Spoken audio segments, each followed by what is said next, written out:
Bonjour ou bonsoir à toutes et tous. Je suis à Loma Merchan. Je vous en ai parlé dans diverses vidéos, 2 pour être précis, avec dans la dernière une vue aérienne du site. Et ici vous voyez une partie de la végétation et au fond la ville de Bucaramanga. Je pourrais donc difficilement être plus loin de la Géorgie. Mais pourquoi je vous en parle? Eh bien, il y a plusieurs raisons.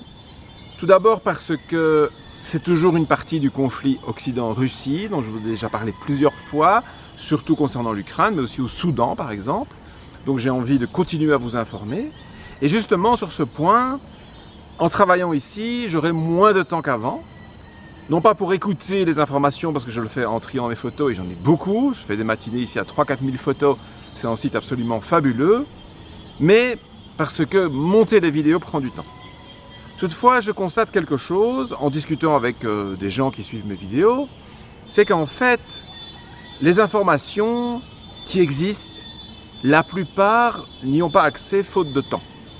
Sur la Géorgie, sur l'Ukraine, il y a des dizaines de vidéos qui sortent tous les jours, parfois de 2 heures, de 3 heures, avec de très bons analystes, et ils disent la vérité sur les médias alternatifs. Je ne vous parle pas d'LCI évidemment. Mais vous n'avez pas le temps, vous, de regarder tout ça. Et je comprends. Or, moi, comme je le dis, en travaillant mes photos, je peux le faire.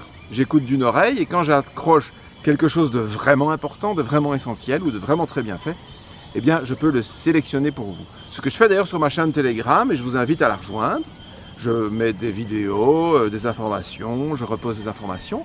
Donc, n'hésitez pas à venir me rejoindre. Mais en fait, pour continuer la géopolitique, je vais faire comme dans cette vidéo-ci.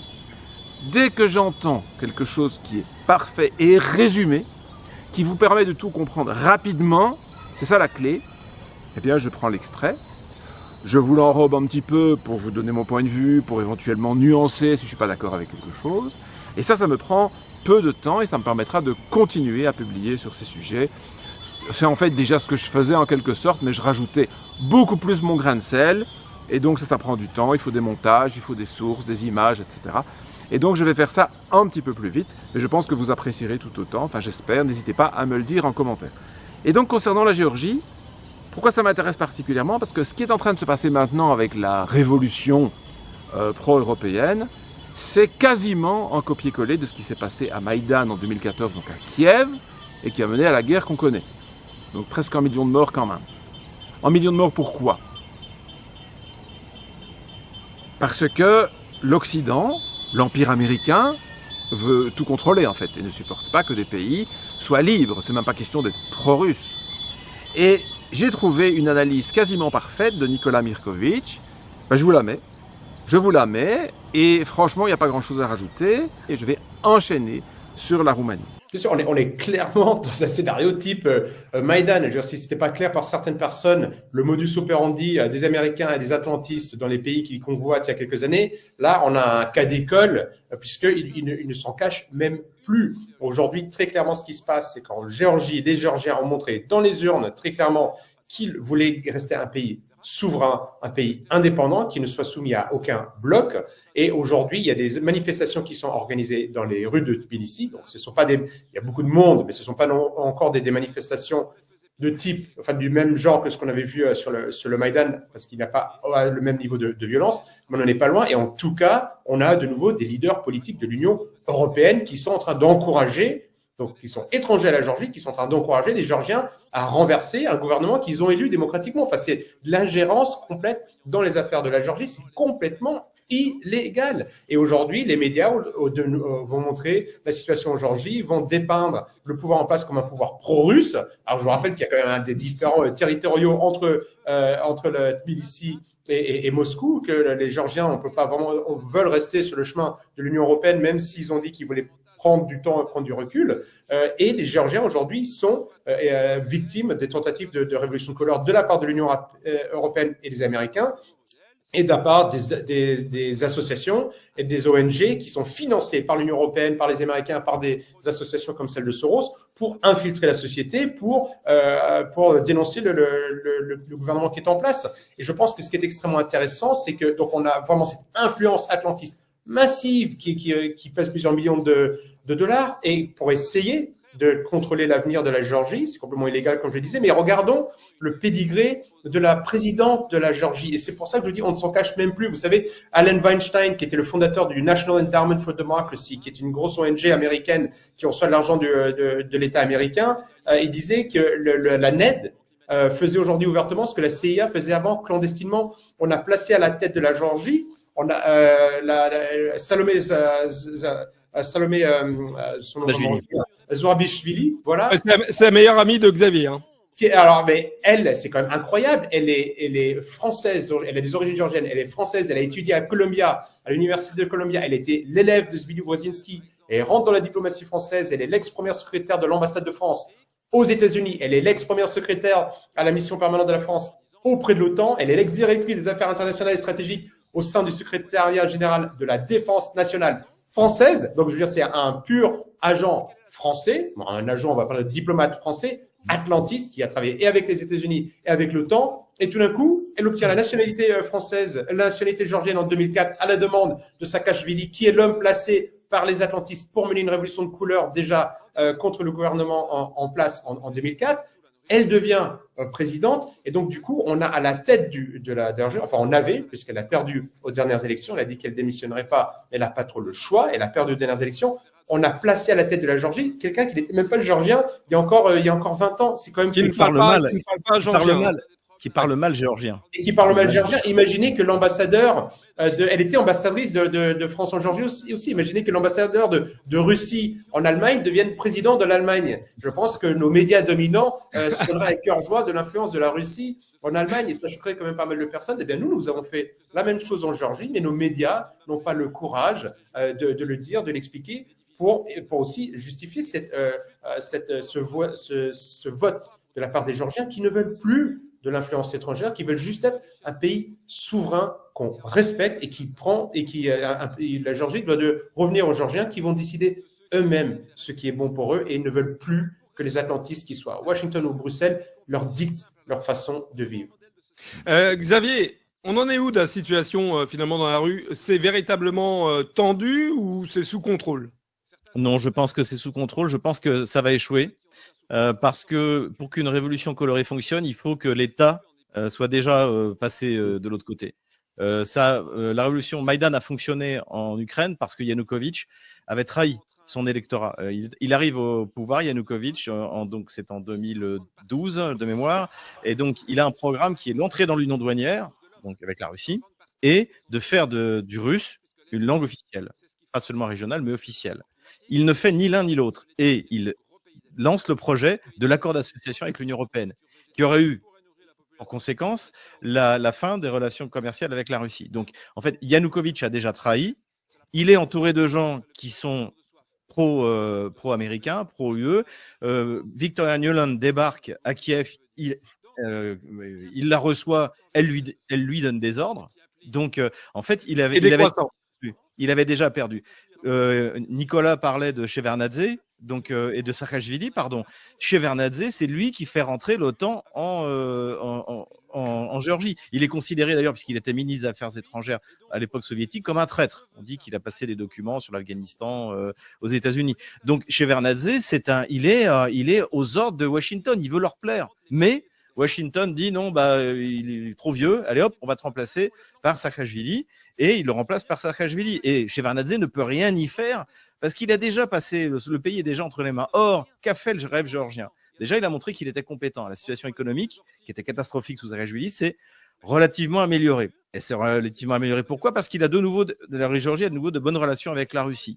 Donc la situation est meilleure. Et ensuite, eux, ils n'ont pas fait ils ont fait le contraire de ce qu'a fait Yanukovych.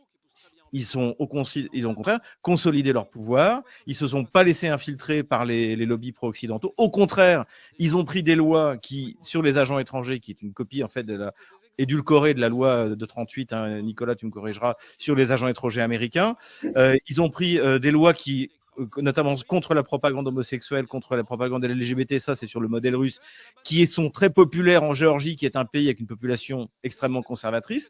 Donc en fait, le rêve géorgien, le parti au pouvoir, a fait ce pourquoi il était élu. Exactement le contraire de ce qu'a fait Yanukovych. Et donc je pense que cette révolution va échouer, et surtout que la police fait son travail, et elle arrête elle arrête les meneurs. Ce que la police de Yanukovych n'a jamais pu faire, parce que, en fait, derrière, il y avait Victoria Nuland qui mettait la pression. Ils arrêtent les meneurs. Donc, au bout d'un moment, il n'y a plus que des braves gens dans la rue. Et puis, en plus, il se trouve qu'il fait très froid en Géorgie en ce moment. Donc, la motivation est en train d'être refroidie. Donc, voilà. Et en plus, Nicolas soulignait avec justesse que la victoire du rêve géorgien est massive. Massive. Ils tiennent les 2/3 du Parlement. Donc, en fait, c'est pas, il a la population, le rêve géorgien a la population derrière lui et il fait ce qu'il faut. Donc, je pense que c'est échoué. Et après, je vais redonner la parole, mais je pense que aussi ça s'inscrit dans un mouvement de radicalisation de l'Union européenne. C'est-à-dire qu'on voit l'annulation des élections du premier tour en Roumanie. On voit, et je dirais même au sein, et on revient à ce que disait Nicolas tout à l'heure, d'une crise générale de l'Occident. C'est-à-dire que, pour moi, maintenant, j'en suis persuadé, il y a 4 ans, l'élection américaine a été truquée. Il manque 10 millions de voix à la candidate. Ouais, il lui manque 10 millions de voix par rapport à Joe Biden. Et donc, quand Joe Biden se prend plus 10 millions de voix, le Parti démocrate n'avait jamais vu ça depuis plus 10 millions et moins 10 millions en l'espace d'une élection. Donc je pense qu'en fait, je pense que l'Occident collectif a fait son deuil de l'élection parce que ça marche pas, parce qu'ils les perdent, ils n'ont pas envie de les perdre, parce que aussi l'Union européenne ne fait plus rêver, et donc je pense qu'on va assister à une radicalisation, encore une fois, de cette espèce de satrapie qu'est l'Union européenne. Je pense que c'est parfait, j'ai rien à rajouter, je ne pourrais pas faire mieux. Et il compare évidemment avec la situation en Roumanie où les élections ont été annulées. Et sur ce point, je vous mets cette fois en extrait d'une longue vidéo. Quand je vous mets des extraits, n'hésitez pas à aller voir la vidéo en entier si vous avez le temps. Et puis je vous mettrai d'autres sources, comme je l'ai dit, notamment sur Telegram. Vraiment, je vous invite à rejoindre Telegram si vous voulez creuser, parce que quand il y a des bonnes sources, je les mets. Et puis vous avez vu, j'ai 50 personnes qui me suivent, ce serait bien d'augmenter un petit peu ça. Je continue à le faire comme si j'en avais 5000, pour moi ça change rien, mais enfin je préfère toujours avoir en plus grand public. On va donc écouter François Asselineau qui a fait une très longue analyse, il est toujours très long, très détaillé, c'est parfois un de ses défauts d'ailleurs, mais il va en profondeur, il est cohérent, il justifie, c'est vraiment très bien fait. Et j'ai pris une petite partie qui, à mon avis, résume parfaitement la situation et la honte d'avoir annulé ces élections, qui confirme ce que je vous dis depuis 2022 dans la vidéo où je vous parle de quitter la France et en fait l'Union européenne qui devient de plus en plus totalitaire. On n'a même plus le droit de voter comme on veut. Si ça ne plaît pas aux autorités européennes, elles annulent les élections. Bon, donc je vous laisse écouter ça et puis je reviens pour la conclusion. Un sondage sorti des urnes. Vous avez eu des journaux, j'en avais fait état, des journaux français qui ont expliqué, ça y est, il arrivait en tête, et puis pas du tout. C'est-à-dire qu'au fur et à mesure que les bulletins ont été dépouillés, on s'est aperçu qu'il n'arrivait pas du tout en tête, et qu'il arrivait même pas deuxième d'ailleurs, puisqu'il a été coiffé sur le poteau par une candidate. Donc le trio gagnant, si j'ose dire, il y avait 11 ou 12 candidats, mais celui qui est arrivé en tête, vous le savez, c'est un monsieur qui s'appelle Călin Georgescu, qui est un candidat indépendant, un candidat qui est présenté dans les médias occidentaux comme étant un candidat, alors c'est toute la trilogie habituelle, il est d'extrême droite, il est complotiste, il est conspirationniste, il est pro-russe, il est anti-ukrainien, il est raciste, il est antisémite, il doit être climato-sceptique, il doit être également anti-vaccin, enfin tout quoi, le paquet cadeau, le package, made in McKinsey, le package de l'État profond américain pour dénigrer un candidat. Voilà. Ce monsieur Georgescu est quelqu'un qui a quand même eu une carrière, c'est un haut fonctionnaire, qui a eu une carrière quand même tout à fait émérite. Il a notamment été à l'Organisation des Nations Unies. C'est quelqu'un qui tient d'ailleurs des propos qui sont des propos tout à fait sensés, qui d'ailleurs a des liens avec Viktor Orban et avec Trump. Alors il fait quelque chose effectivement qui est absolument scandaleux, c'est qu'il parle régulièrement de Dieu. Et donc c'est scandaleux aux yeux de l'État profond. Il pense qu'il faut revenir à des valeurs ancestrales de la Roumanie. Il ne veut pas d'idéologie woke. Il ne veut pas se battre contre la Russie. Non pas qu'il soit pro-russe, mais il est surtout pro-roumain, enfin, etc. Voilà. Et il était donné dans les sondages à 1%, et voici qu'au bout du compte, il est arrivé, je crois, à 25 ou 24-25%. Il a donc dépassé le candidat officiel de l'Union européenne, qui était donc monsieur Ciolacu. Et entre les deux, c'est venu s'intercaler au dernier moment une dame qui s'appelle Madame Elena Lasconi, qui est une candidate centriste, pro-européenne, mais qui, semble-t-il, est jugée moins fiable par l'oligarchie. Alors voilà, ça c'était ce qu'on nous a expliqué. Avec évidemment tous les médias soutenant Monsieur Chiolakou, c'est-à-dire le Premier ministre sortant. Parce que lorsque l'Occident soutient ouvertement un candidat dans un pays étranger, c'est normal, ce n'est pas une ingérence. Il n'y a d'ingérence scandaleuse qu'à partir du moment où c'est une ingérence qui n'est faite ni par les États-Unis d'Amérique, ni par l'Union européenne. Alors, à partir du moment où c'est une ingérence faite par d'autres pays du monde, alors c'est un scandale. Même si l'ingérence n'est pas du tout prouvée. Alors, dans un premier temps, là, ça a été la consternation, puisque, comme pour l'élection présidentielle française, ne sont retenus que les deux premiers. Et donc, le candidat chéri de l'Union européenne et de l'État profond américain était évincé dès le premier tour. Donc, il y a eu des revendications pour demander qu'il soit, en fait, reclassé avant la candidate. Et puis non, la Cour suprême roumaine a validé, dans un premier temps, elle a validé le résultat du premier tour. Et puis, patatras, il y a eu ce que la presse française appelle un coup de théâtre, mais c'est pas un coup de théâtre, ça s'appelle un coup d'État, ce qui n'est pas exactement pareil. C'est-à-dire que d'un seul coup, la Cour constitutionnelle roumaine a décidé de revenir sur ce qu'elle avait dit et d'annuler tout le processus. Et pourquoi donc? Au motif qu'il y aurait eu donc une ingérence étrangère, évidemment russe, qui se serait manifestée par l'intermédiaire de TikTok.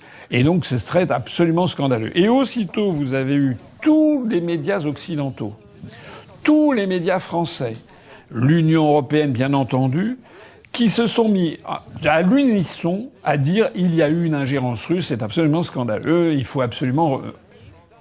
Moi, je trouve ça incroyable. Incroyable. Je ne dis pas, peut-être qu'il y a eu une ingérence russe, je n'en sais rien. Mais ce que je sais en tout cas, c'est que tous ces gens et toute l'Union européenne qui dit il faut supprimer les élections, ça c'est une ingérence alors qui se voit comme le nez au milieu du visage. Ça c'est une ingérence dans les affaires intérieures roumaines. Je ne sais pas s'il y a eu une ingérence russe, mais là, on a une ingérence occidentale et européenne manifeste. C'est le premier point. Le deuxième point, c'est que je suis allé regarder d'un peu plus près. Alors, il n'y a pas un seul média français qui se pose quand même des questions. On est prié de croire, comme ça, d'emblée, qu'il y aurait eu des manipulations par TikTok de la population. Mais comment ça marche, au juste? Je ne comprends pas. C'est quoi les manipulations? C'est-à-dire qu'il se serait exprimé par TikTok et alors c'est permis à tout le monde? Enfin, je ne comprends pas. Je ne vois pas. Alors j'ai vu aujourd'hui, là, cet après-midi, il y a quelque chose de nouveau qui est sorti. C'est qu'on apprend qu'il y a un type qui s'appelle, paraît-il, Bogdan Pechir, qui habiterait dans la ville de Brasov, qui est au centre de la Roumanie, c'est un peu la Transylvanie. J'avais fait un tweet en disant que on est en train de comparer en fait Georgescu à Dracula. Hein, c'est le pays de Vlad Dracul. C'est celui qui a donné. C'est un personnage qui a existé réellement au XVe siècle, qui était un féodal local, le comte Dracul, Vlad Dracul, qui était également appelé Vlad l'Empaleur parce qu'il était, lorsqu'il se battait, il mettait au bout de piques les ennemis qu'il avait fait prisonniers, et qui a donné évidemment naissance à ces mythes carpathiques de la région des Carpates, un peu mystérieux, un peu fantastique, et qui a donné naissance évidemment au mythe de Dracula. Bon. Et donc, on est prié de croire que ce monsieur Bogdan Pechir, qui donc habite à Brasov, dans le centre de la Roumanie, c'est lui qui aurait, paraît-il, organisé des choses extraordinaires. Alors j'ai vu dans les dépêches de presse, figurez-vous que pendant un mois, il aurait dépensé 316 000 € pour influencer des électeurs. Alors moi, je veux bien tout ce qu'on veut, mais je ne sais pas qui est ce monsieur. Mais pendant une campagne présidentielle, tomber à bras raccourcis sur un type qui aurait dépensé 300 000 € pour faire la campagne de l'un des candidats, c'est quand même je ne sais pas. En France, par exemple, le montant maximum pour faire une campagne présidentielle, je crois que c'est de l'ordre de 10 millions d'euros. Et pour ce qui me concerne, en 2017, quand j'avais fait campagne, on avait dépensé à peu près, je ne sais plus combien, je crois que c'était 1 500 000 euros, dont à peu près 800 000 étaient remboursés par l'État. Donc le fait qu'il y ait quelqu'un qui, même si c'est pas forcément le même niveau de vie en Roumanie, mais quelqu'un qui ait dépensé, qui ait organisé des réseaux pour développer par Internet la candidature de Monsieur Georgescu, je ne vois pas très bien où est le scandale. Le scandale vient surtout du fait qu'il passait pas dans les médias. Il est là, le scandale. Alors on voit la Cour suprême qui s'est emparée de ça et qui, au motif qu'il y aurait eu une rupture de l'égalité entre les candidats, j'ai vu que c'est la position officielle de l'Union européenne qui dénonce le fait que les candidats à l'élection présidentielle en Roumanie n'étaient pas sur un même pied d'égalité. Mais c'est incroyable. Mais où est-ce qu'on est ? Je l'ai déjà dit 250 000 fois, ça sera la 250 001e fois. Je rappelle qu'en 2017, M. Macron, que personne ne connaissait, a été catapulté pendant des mois dans tous les médias et dans tous les instituts de sondage. Que M. Macron a eu 25% du temps de parole et plus de 50% du temps d'antenne, quand votre serviteur, moi, j'ai eu 0,8% du temps de parole et à peu près 0,2% du temps d'antenne. Et on ose nous expliquer que la Roumanie aurait failli parce qu'il n'y avait pas d'égalité entre les candidats. Le plus extraordinaire étant d'ailleurs que les médias en Roumanie donnaient la part belle, bien entendu, aux candidats soutenus par l'oligarchie, c'est-à-dire à M. Ciolacu, alors que M. Georgescu avait droit à des sondages pourris où on lui donnait 1%, comme à moi, et n'avait pas droit à parler dans les grands médias. Cette affaire est absolument scandaleuse. Absolument scandaleuse. Il n'y a aucune preuve de quelque nature que ce soit. Peut-être même d'ailleurs que ce Bogdan, là, qui avec ses 316 000 euros, je ne sais même pas s'il existe. En tout cas, ce qui est certain, c'est que la Cour suprême, d'un seul coup, a fait machine arrière. Alors, il y a des rumeurs qui circulent sur Internet. J'ai un peu de réticence à les relater parce que c'est Jackson Hinkle, qui est un influenceur nord-américain, proche des Républicains, et qui a 2 500 000 followers quand même, qui les relaie. Oh, il paraît que ce type, il est d'extrême droite, complotiste, conspirationniste, pro-russe, voilà. Donc il paraît qu'il ne faut pas en parler. Mais ce type a expliqué, je ne sais pas si c'est exact, on aurait vu 40 minutes avant que la Cour suprême de Roumanie, d'un seul coup, dise le contraire de ce qu'elle avait dit auparavant. Il y aurait eu un avion privé qui se serait posé à l'aéroport de Bucarest avec un type qui aurait été envoyé par Soros avec des valises de billets. Je ne sais pas si c'est exact. Mais en tout cas, il y a quelque chose qui s'est passé, parce que c'est pas normal que la Cour suprême dise une chose puis son contraire exact en l'espace de 48 heures, 24 heures. Il y a un truc qui s'est passé. Voilà. Et ce qui est absolument incroyable, c'est qu'ils ont décidé d'annuler l'élection. Monsieur, d'ailleurs, Georgescu a essayé il a fait une vidéo pour expliquer qu'il y avait un coup d'État c'était la démocratie qui était attaquée. Bien entendu, ces déclarations ont été totalement censurées. La vidéo est introuvable quasiment sur Internet et tout ça a été censuré. Tous les médias français, quand ils parlent de cette affaire, c'est plié, c'est que effectivement c'était de la triche organisée par les Russes, par TikTok. J'aimerais déjà qu'on m'explique comment, par TikTok, on peut modifier les comportements électoraux. Bien sûr que c'est par TikTok, on peut faire passer des messages politiques, mais enfin tout le monde le fait. J'aimerais qu'on m'explique exactement comment ça s'est passé. Et puis la situation maintenant, elle est dramatique. Voilà, eh bien donc vous voyez la situation est quand même lamentable. On sait que les Occidentaux ont triché en Moldavie. On ne veut pas revenir là-dessus. François Asselineau a aussi très bien expliqué ça. Si vous avez des questions, je vous mettrai le lien pour pas aller redire ce qui a déjà été dit. On sait qu'ils avaient triché en 2020, ça je vous en avais parlé dans la vidéo sur Trump, donc aux États-Unis. Et quand ils n'arrivent pas à tricher comme en Géorgie, ils font une révolution ou alors en Roumanie, ils annulent les élections. Ça devient vraiment de plus en plus grave. Mais il y a un point qui est important. C'est que c'est de plus en plus grossier. C'est de moins en moins caché. D'ailleurs, je crois que Nicolas Mirkovic le disait aussi. Et ça, c'est un avantage, parce que c'est vraiment le moment d'ouvrir les yeux. Pourquoi est-ce qu'ils prennent tant de risques? Parce qu'il y a toujours eu des tricheries, des manipulations. Mais là, ça devient vraiment évident. C'est parce qu'ils paniquent. Peut-être avec l'arrivée de Trump, c'est ce que je dis dans la vidéo sur Trump, je ne suis pas dans la tête de Trump, mais il dit qu'il veut arranger tout ça. Bon, on va voir. Mais en tout cas, les autorités, je dirais, occidentales mondialistes, manifestement paniquent. Est-ce qu'elles veulent absolument une situation ingérable avant le 20 janvier, la prise de pouvoir par Trump? On dirait. Une guerre mondiale, une guerre nucléaire, j'en sais rien. Ils ont l'air complètement fous, hein. Donc, on peut se poser la question, et pour éviter que ça dérive, il faut que les gens prennent conscience le plus vite possible. Et c'est pour ça que je fais ce genre de vidéo. Moi tout seul, je ne vais pas changer grand-chose. Disons que j'apporte mon grain de sel, j'apporte ma pierre à l'édifice. Et vous pouvez aussi, hein. Vous pouvez aussi informer autour de vous. Évidemment, si vous informez en partageant ma vidéo, ça me fera plaisir, mais il y en a d'autres. Partagez les vidéos de Nicolas Mirkovitch, de Xavier Moreau, de François Asselineau, de Caroline Galacteros, de Jacques Beau. Il y a plein de gens qui alertent, plein de gens. Je suis loin d'être le seul, heureusement d'ailleurs. Donc il y a peut-être une chance de renverser la vapeur et qu'on n'arrive pas à ce chaos ingérable que certains fous semblent vouloir mettre en place aux États-Unis, en Israël aussi. Encore une fois, c'est pas caché, c'est pas complotiste, c'est encore moins antisémite ou je sais pas quoi. Quand vous avez des ministres comme Smotrich qui disent eux-mêmes qu'ils veulent instaurer le grand Israël, récupérer une partie de la Syrie, de l'Égypte, ils veulent en fait avoir une frontière avec la Turquie en fait. Et ils veulent contrôler à peu près tout. Il le dit. Quant au Gazaoui, il le dit, il faut s'en débarrasser.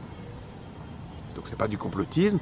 Vous imaginez que si le gouvernement met ce genre de politique en place, il va y avoir des réactions, et c'est encore un pas vers une guerre généralisée. Et pour éviter ça, on n'a pas le pouvoir, c'est pas nous qui décidons.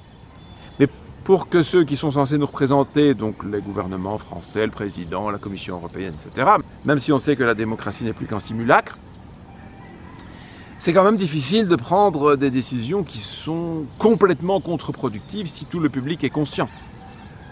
C'est quand le public ne comprend rien que c'est facile. Donc il faut informer, informer, informer. En tout cas, vous allez me dire que c'est peut-être pas suffisant, mais je n'ai pas d'autre solution. Voilà, donc j'informe. Et vous pouvez m'aider en faisant circuler les informations, notamment ma vidéo, hein, j'ai le droit de me faire un petit peu de pub aussi, et donc je suis toujours content quand des gens m'aident dans ce sens. Je vous remercie. À propos d'aider, c'est bientôt les fêtes. N'hésitez pas, si vous avez envie de faire un petit don, hein, sur Tipeee par exemple, ou bien contactez-moi pour d'autres moyens de paiement. Votre soutien est précieux. Et comme d'habitude, vos pouces, vos likes, je viens de le dire, vos partages, etc. sur les réseaux sociaux. Inscrivez-vous sur Telegram et ailleurs. Et c'est comme ça qu'ensemble, on peut faire grandir mon projet de communication, d'éducation, pour qu'une plus grande partie du public puisse prendre conscience de ce qui se passe actuellement dans ce monde devenu complètement fou. Bon courage et à bientôt.